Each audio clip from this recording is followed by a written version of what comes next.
Hey, I'm Mr. Timmons, and this is my classroom. So we are back to school, and it is the first week.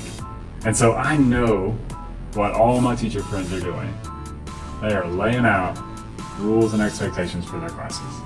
Now, I don't necessarily do this on the very first day. I try to kind of communicate some things right there at the beginning that the students need to hear from me first, but then we go over those rules. And so the deal is that most teachers, if not all teachers, I believe, generally have the same expectations for their students. I'm not talking procedures, right? Those are different per class, different per school building, but I'm talking about as far as what it is that we expect as far as the behavior and attitudes of our students. Everyone has value, therefore we respect ourselves and everyone else. Let's just go ahead and spell it out.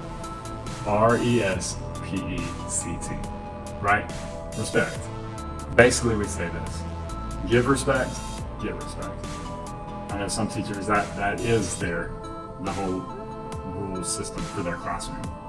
The way I want to explain it to my kids this year, and the way that I've been talking to them, is every kid in the classroom has value.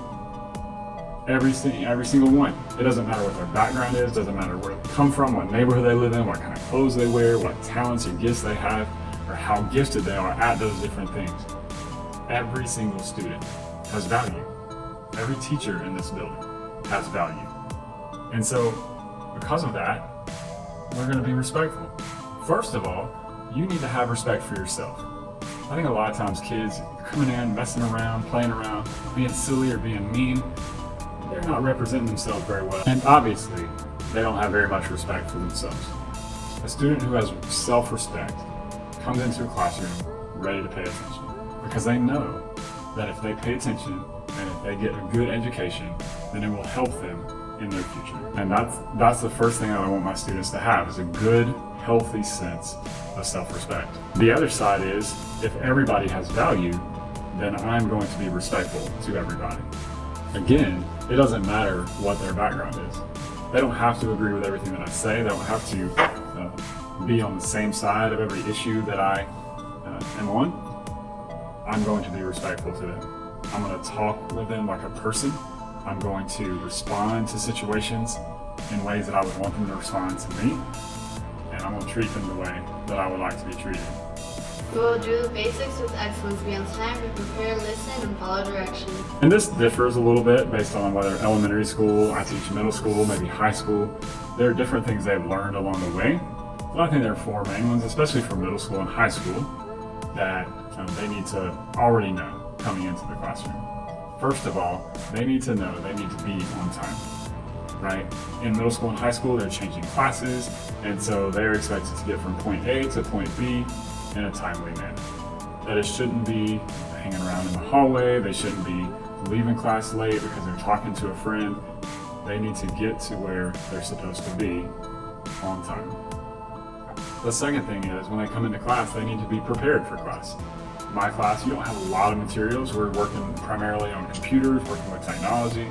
A lot of our production or our products that we create are seen on the computer or seen in a robot moving across the room. And so it's not so much having paper and pencil. Now, a lot of classes are that way, and so you need to make sure they are prepared for class. And they should be prepared. It shouldn't be a question of whether they have the basics for class. The third thing that would be a basic is they should be able to listen. They've learned from very little that if a teacher is talking, they should not be talking. And so that's what I expect from my kids. And again, that comes back to that respect part. That if I'm talking to you, you are listening to what I'm saying. And then finally, you're following directions. This is not a new skill. This is a skill that you have been learning since the very beginning. Preschoolers have to learn to listen and follow directions. Kindergarten, first grade, second grade, all the way up. And so they need to be doing that. Even if we do not know it yet. We will always keep a growth mindset.